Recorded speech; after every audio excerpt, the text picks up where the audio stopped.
할렐루야! 날마다 새벽 만나러 여러분을 찾아가는 만나교회 김태광 목사입니다. 오늘도 하나님의 말씀을 통해 하나님의 나라와 의를 구하며 이 세상을 아름답게 만들어 가시는 저와 여러분들 되시길 소망합니다. 오늘 우리에게 주시는 말씀은 시편 1편에서부터 3절의 말씀입니다.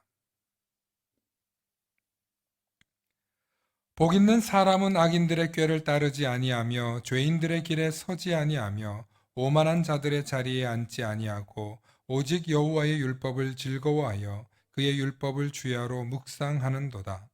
그는 시냇가에 심은 나무가 철을 따라 열매를 맺으며 그 잎사귀가 마르지 아니함 같으니 그가 하는 모든 일이 다 형통하리로다.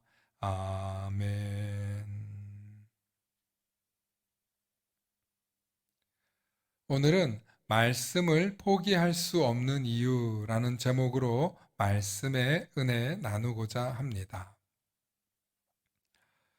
세상에 많은 사람들이 교회를 다니는 일, 신앙생활 하는 일을 매우 귀찮아 여기고 하찮게 여기는 분들이 있습니다.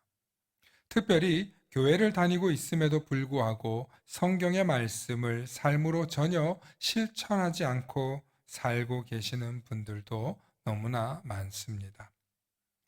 아직까지 한국 교회에서 신앙생활을 하는 대부분의 성도들이 회사에서의 생활이 다르고 집에서의 생활이 다르고 교회에서만 멋지게 자신을 포장하려고 옵니다. 아마 이 말씀을 듣고 계시는 성도님들도 굉장히 찔리실지도 모르겠습니다. 그런데 제가 목사라는 삶으로 삶을 살아보니 집에서의 모습과 밖에서의 모습을 꾸준히 지키는 것이 굉장히 어렵더라는 것을 저 역시도 잘 압니다. 하지만 말씀을 묵상하고 말씀을 전하기 위해 연구하고 준비하다 보니 말씀한 대로 살지 않으면 굉장히 고통스럽고 힘들더라는 것입니다. 그래서 제가 점점 제가 선포한 말씀대로 살아가려고 하게 되고 또 선포한 말씀이 집에서도 또 밖에서도 일상성을 가지고 지켜 나아가는 수준에 이르게 되더라는 것입니다. 물론 완벽하지는 않습니다.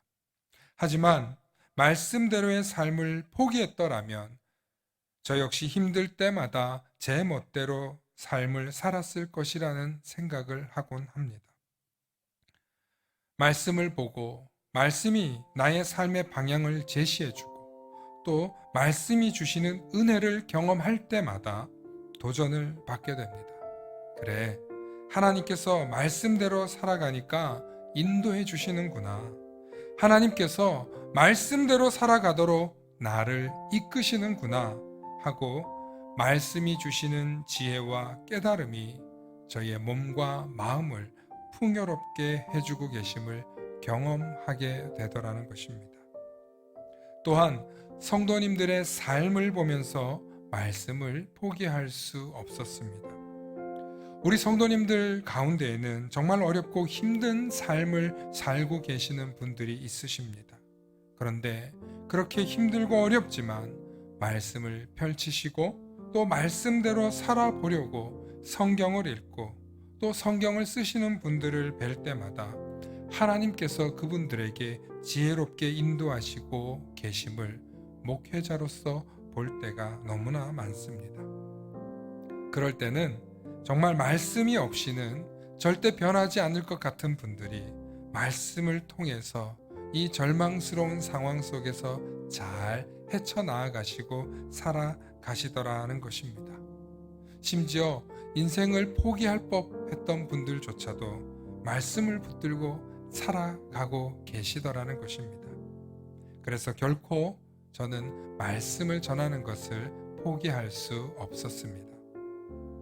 오늘 우리가 묵상한 복이 있는 사람에 관한 시편 1편의 말씀은 우리가 정말 하나님의 말씀을 가까이 하고 그 말씀대로 살아가려고 노력할 때 반드시 부어주시는 복이 있더라는 것입니다.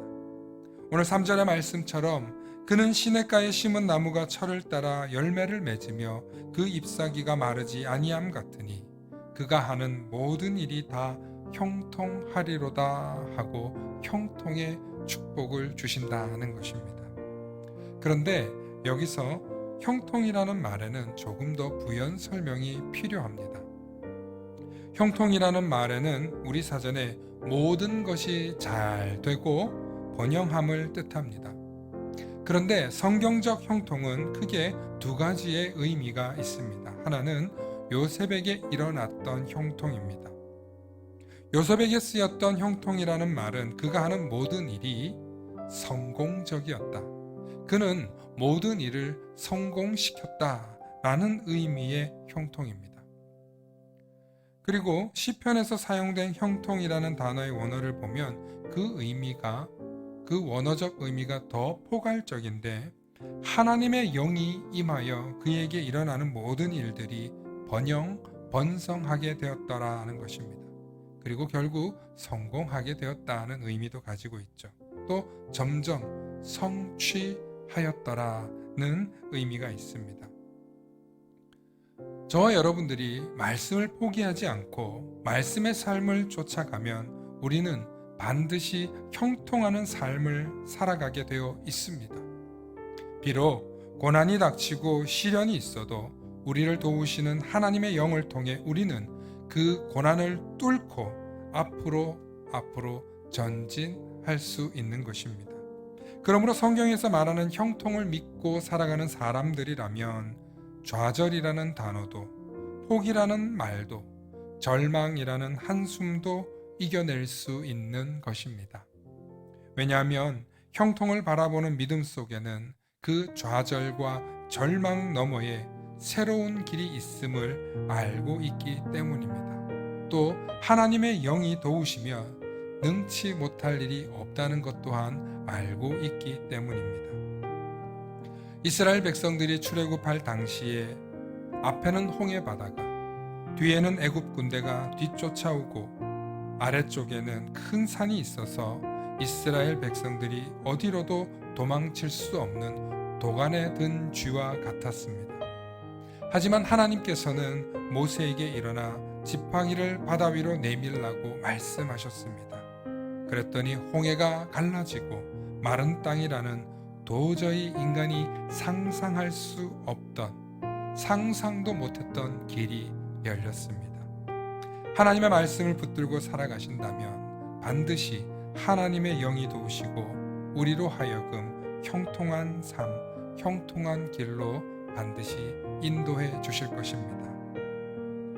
오늘도 하나님의 말씀을 붙들면서 또 그 말씀을 믿고 신뢰하면서 이 하루도 힘차게 시작하시는 저와 여러분들 되시길 소망합니다. 샬롬.